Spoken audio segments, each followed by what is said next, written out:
and today's insight is going to be about self-imposed physical trauma. Okay, so I was out and about today, and someone clearly had difficulty breathing, had difficulty moving.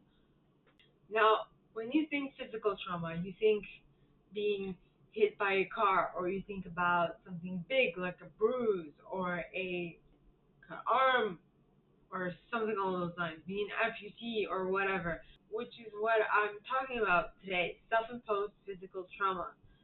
Now, smoking is not necessarily seen as a physical trauma because it's something that you do to, like, something that you enjoy doing because your body has become used to the nicotine or the tobacco or whatever, right?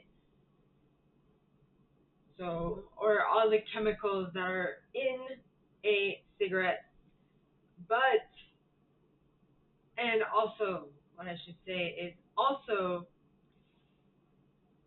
one of the things, generally, you do this in order to, like, deal with something else. It's like you want to become more calm, which is what the nicotine helps you with, or you want to lessen your stress, or you want to lessen your anger, something like that. And it might also be something that you learned through seeing family members, friends do it as well. So maybe it's a part of being a like social acceptance and feeling a part of the family and so on and so forth.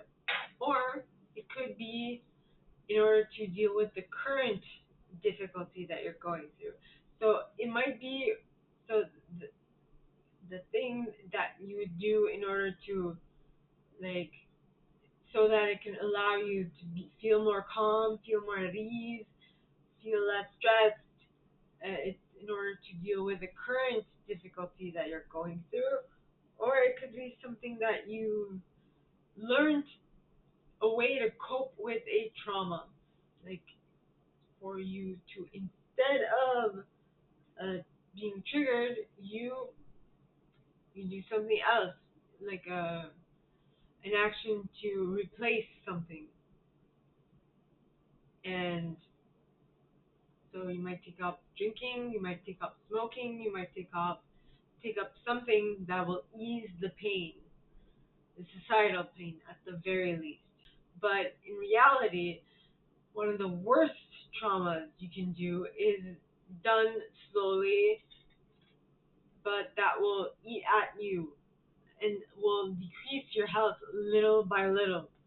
I'm talking about drinking, smoking, uh, those kinds of things, like taking leisurely drugs, what have you. Something that seems okay at the time, but done repeatedly and over a long duration of time can actually have a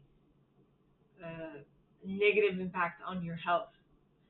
So, but the reason why people do this mainly is in order to cope with something that they currently are going through, or to deal with a trauma that they had in the past, like something that they've seen other members of their family utilize to deal with the trauma or deal with what they are currently dealing with, and they took that on as a way to deal with a trauma per se.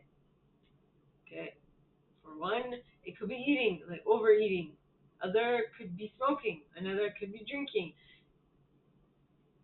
It is up to you, whatever you utilize, but mostly people use this to deal with the trauma that they are currently going through or that they have gone through, to deal with the PTSD, or to deal with everyday life, to manage their own emotions.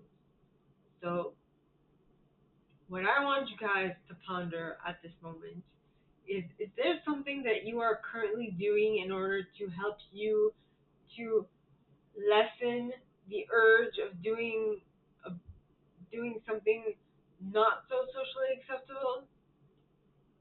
ponder that.